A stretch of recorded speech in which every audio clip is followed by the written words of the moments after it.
नमस्कार दोस्तों, बात है 18 सितंबर 1949 की, जब संविधान सभा में देश के नाम के लिए नामकरण सेरेमनी रखी गई, जिसमें एक लंबी डिबेट के दौरान भारत, भारतवर्ष, भारत भूमि, हिंद, हिंदुस्तान जैसे नाम सुझाए गए। लेकिन आखिर में जो नाम भारतीय संविधान का हिस्सा बना वह था India, that is Bharat, Bharat अर्थात इंडिया। इसके लगभग 75 वर्षों के बाद एक बार फिर से देश के नामकरण के मुद्दे पर कंट्रोवर्सी स्टार्ट हो गई है। इंडिया सुनने में दूसरा अपना सा नहीं लगता, हिंदी से लगता है ना Bharat. Not everyone will be comfortable to call it Bharat. तो आगे चल के लॉन्ग रन में अगर इसको भारत के नाम से रिप्रेजेंट किया जाएगा तो that will be more great. I recognize our nation as India। Bharat देश है मेरा। पहले ही भारत था, स्टार्टिंग से भारत ही था। तो जैसे जो नोट है उस पर रिजर्व बैंक ऑफ इंडिया है, तो क्या मोदी जी दोबारा चेंज करेंगे, रिजर्व बैंक ऑफ भारत करेंगे? भारत और इंडिया ये अलग नहीं होना चाहिए। जो चल रहा है वो चलने देना चाहिए। दिस इज माय ओपिनियन कि Bharat is okay but India is nice. पूरे वर्ल्ड में वही है तो इट शुड कंटिन्यू। दरअसल 6 सितंबर 2023 को G20 समिट के दौरान प्रेसिडेंट ऑफिस की तरफ से एक डिनर इनविटेशन लेटर जारी किया जाता है, जिस पर लिखा होता है द प्रेसिडेंट ऑफ भारत, जिसकी तस्वीर बीजेपी सांसद धर्मेंद्र प्रधान द्वारा ट्वीट की जाती है। और तभी से यह ट्वीट इंडिया वर्सेस भारत के कंट्रोवर्सी के अंदर आग में घी का काम करती है। विपक्ष की तरफ से आरोप लगाए जा रहे हैं कि रूलिंग पार्टी बीजेपी ओपोजिशन पार्टियों के गठबंधन इंडिया से डर गई है और बौखलाहट में आकर देश का नाम परिवर्तित करने की साजिश रच रही है। यह सीधा सीधा भारत के संघीय ढांचे पर प्रहार है। इंडिया अलायंस इतनी जल्दी से जो बन गया, इतने बढ़िया तरीके से जो बन गया, इसको आज लोग इतना स्वीकार कर रहे हैं, प्यार कर रहे हैं, सम्मान कर रहे हैं, इसको लेकर आज बीजेपी डर गई है। लेकिन निश्चित तौर पर भाजपा इंडिया ब्लॉक अलायंस से डर गई है। निश्चित तौर पर उनके पास कोई जवाब नहीं है अपनी लाइन का, जॉबलेसनेस का। आरोप तो यह भी है कि बीजेपी आरएसएस की सोच को देशवासियों पर थोपना चाहती है, क्योंकि 5 सितंबर को आरएसएस प्रमुख मोहन भागवत की एक वीडियो क्लिप वायरल होती है, जिसमें वो बोलते नजर आते हैं कि हम सब लोग इंडिया शब्द का उपयोग करना छोड़ दें और भारत शब्द का प्रयोग करना प्रारंभ कर दें। हम सब लोग इंडिया शब्द का उपयोग करना छोड़ दें और भारत शब्द का उपयोग करना प्रारंभ करें। कयास लगाए जा रहे हैं कि 18 सितंबर को होने वाले संसद के विशेष सत्र में भी इस मुद्दे पर चर्चा होने वाली है। यहाँ हम सबके सामने एक सवाल यह आ खड़ा होता है कि हमारे देश का नाम भारत और इंडिया कैसे पड़े और देश के नामकरण के पीछे की कंट्रोवर्सी का बैकग्राउंड क्या है। दरअसल भारत नाम को लेकर मुख्यतः 3 कहानियां प्रचलित है, जिनमें पहली है आर्य कबीलों में सबसे शक्तिशाली कबीले भरत के नाम पर हमारे देश का नाम भारत पड़ा। दूसरी कहानी के अनुसार हमारे प्रभु श्री राम के छोटे भाई भरत के नाम पर हमारे देश का नाम भारत पड़ा। और आखिर में सबसे अधिक मान्यता प्राप्त कहानी है दुष्यंत और शकुंतला की। दरअसल ये कहानी कालिदास द्वारा लिखे गए महाकाव्य अभिज्ञान शकुंतलम में मिलती है। इसके अनुसार महर्षि विश्वामित्र और अप्सरा मेनका की पुत्री शकुंतला का गंधर्व विवाह पुरुवंशी राजा दुष्यंत से होता है। इनके पुत्र भरत को कण्व ऋषि आशीर्वाद देते हैं कि भरत आगे चलकर चक्रवर्ती सम्राट बनेंगे और इन्हीं के नाम पर इस पूरे भूखंड का नाम प्रसिद्ध होगा। दुष्यंत, शकुंतला, तुम दोनों जुग जुग जियो। तुम्हारा पुत्र भरत महाराजाओं का महाराजा होगा, सारी पृथ्वी पर राज करेगा। उसके नाम से आर्यवर्त भारतवर्ष कहलाएगा। भारत नाम की पुष्टि वेद, उपनिषद, पुराण, महाभारत, जैन ग्रंथ और चीनी यात्री वेनसांग की पुस्तक सीयूकी से भी होती है। वहीं अगर इंडिया नाम की बात करें तो माना जाता है कि यूनानियों ने सिंधु नदी को इंडस कहा और यह क्षेत्र आगे चलकर इंडिया कहलाया। और वहीं अरबियों ने सिंधु को हिंदू कहा, क्योंकि अरबियों की भाषा फारसी में से की ध्वनि है में बदल जाती है और समय के साथ यह क्षेत्र हिंदुस्तान कहा जाने लगा। यहाँ हिंदू शब्द धार्मिक सेंस में ना होकर क्षेत्र के लिए यूज किया गया है। इन सभी नामों के अलावा भी भारत के बहुत से प्राचीन नाम रहे हैं, जैसे जम्बूद्वीप, हिमवर्ष, हिमखंड, आर्यवर्त, हिंद, भारतवर्ष, भारतखंड आदि। वहीं भारत की आज़ादी के बाद जब 18 सितंबर 1949 को संविधान सभा में देश के नाम के लिए नामकरण सेरेमनी हुई, तब संविधान सभा के सदस्यों ने देश के नाम को लेकर अपने अपने प्रस्ताव रखे। आयरलैंड का उदाहरण देते हुए एचवी कामत प्रस्ताव रखते हैं कि देश का नाम भारत या हिंद हो तथा इंग्लिश में इसे इंडिया कहा जाए, क्योंकि आज भी बहुत सी कंट्रीज में हमारे देश की पहचान हिंदुस्तान नाम से है।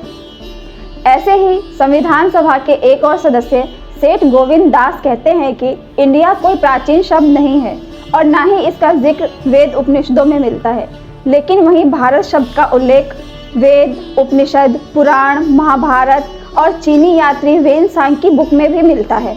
इनके अलावा भी कुछ सदस्यों जैसे कि कल्लूर सुब्बाराव, राम सहाय, कमलापति त्रिपाठी ऐसे ही प्रस्ताव पेश करते हैं, लेकिन अंत में जब वोटिंग होती है तो इनके प्रस्ताव को मेजॉरिटी से खारिज कर दिया जाता है और भीमराव अंबेडकर तथा उनकी समिति के द्वारा प्रस्तावित नाम को ही स्वीकार कर लिया जाता है, जो कि था India, that is Bharat, Bharat अर्थात इंडिया। लेकिन इतनी लंबी चर्चा के बाद तय किए गए देश के नाम को दरकिनार करते हुए 2004 में यूपी की विधानसभा में रूलिंग पार्टी संविधान संशोधन का प्रस्ताव पेश करती है कि इंडिया दैट इज भारत की जगह भारत दैट इज इंडिया लिखा जाए।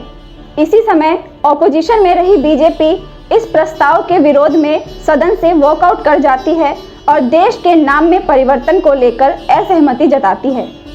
इसके 11 साल बाद सुप्रीम कोर्ट में एक जनहित याचिका दायर की जाती है कि देश का नाम इंडिया की जगह भारत किया जाना चाहिए, लेकिन सुप्रीम कोर्ट इस याचिका को गैर जरूरी बताते हुए खारिज कर देता है। इस संबंध में रूलिंग पार्टी बीजेपी से पूछा जाता है तो उनका कहना था कि जब संविधान के आर्टिकल 1 में क्लियरली मेंशन्ड है कि इंडिया दैट इज भारत अर्थात देश के नाम के लिए दोनों नाम मान्य हैं, तो इसकी ज़रूरत ही क्या है। ऐसी ही एक और PIL 2020 में सुप्रीम कोर्ट में दायर की जाती है। इस पर भी सुप्रीम कोर्ट का रुख बरकरार रहता है और chief justice of India SA Bobde कहते हैं कि India is clearly called Bharat in constitution itself, तो इस PIL की ज़रूरत ही क्या है। सरकार भी चीफ जस्टिस ऑफ इंडिया के इस फैसले पर सहमति जताती है। India that is Bharat, it is there in the constitution. तो फिर 2023 में आखिर क्यों यही सरकार देश के नाम को बदलने पर आमादा है। अगर सरकार की मंशा इंडिया नाम के साथ साथ भारत नाम को भी वैश्विक पहचान दिलाने की है तो यह एक उत्तम पहल है और इसका स्वागत देश की जनता के साथ साथ विपक्ष को भी दिल खोल कर करना चाहिए। लेकिन ऑपोजिशन के गठबंधन का नाम इंडिया रखने के तुरंत बाद अपने पहले से चले आ रहे स्टैंड से यू टर्न लेते हुए सरकार देश का नाम भारत रखने पर तुली हुई है। ऐसे में उनकी मंशा पर सवाल उठना तो लाजमी है।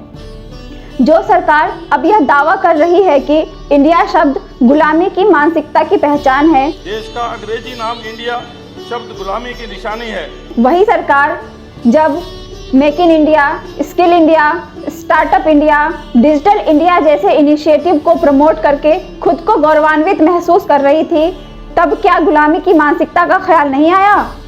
देश के अनेक नाम रहे हैं जिन्हें देशवासियों ने अपने दिलों में संजो कर रखा है। इसकी झलक हमें भारतीय फिल्मों, किस्से, कहानियों और गीतों में भी मिलती है। और सोचने वाली बात तो यह है कि आखिर यह मुद्दा इस वक्त क्या सच में इतना ज़रूरी है, जब देश में यूथ अनएम्प्लॉयमेंट रेट 20% से भी अधिक है, बच्चों व महिलाओं में कुपोषण की समस्या बनी हुई है, स्टूडेंट सुसाइड रुकने का नाम नहीं ले रहे हैं, महिलाओं के प्रति अपराध जिनमें रेप, दहेज, डोमेस्टिक वायलेंस, एसिड अटैक की घटनाओं में कोई संतोषजनक सुधार देखने को नहीं मिल रहा है।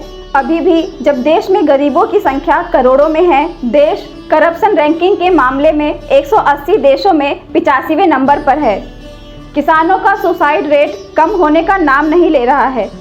ऐसे में आखिर कब तक ये सरकारें जनता के ऊपर ऐसे राजनीतिक मुद्दे थोपती रहेंगी जबकि ग्राउंड लेवल पर ये मुद्दे लागू भी नहीं किए जाते हैं। और रही बात नाम बदलने की, तो आज विपक्ष के गठबंधन को देखकर देश का नाम भारत रखने की बात की जा रही है, तो क्या कल को भारत नाम से नए गठबंधन बन जाने से देश का नाम दोबारा बदला जाएगा? और यदि देश का नाम बदला ही जाता है तो क्या इससे RBI, SBI, ISRO, IIT, AIIMS जैसे संस्थानों के नाम भी बदले जाएंगे? क्या इसरो बिसरो बन जाएगा? क्या आरबीआई को आरबीबी किया जाएगा? इसके साथ ही क्या कुछ डॉक्यूमेंट्स जैसे पैन कार्ड, आधार कार्ड, पासपोर्ट और वोटर आईडी को भी चेंज किया जाएगा? अगर चेंज किया जाता है तो 2024 का चुनाव कैसे करवाओगे?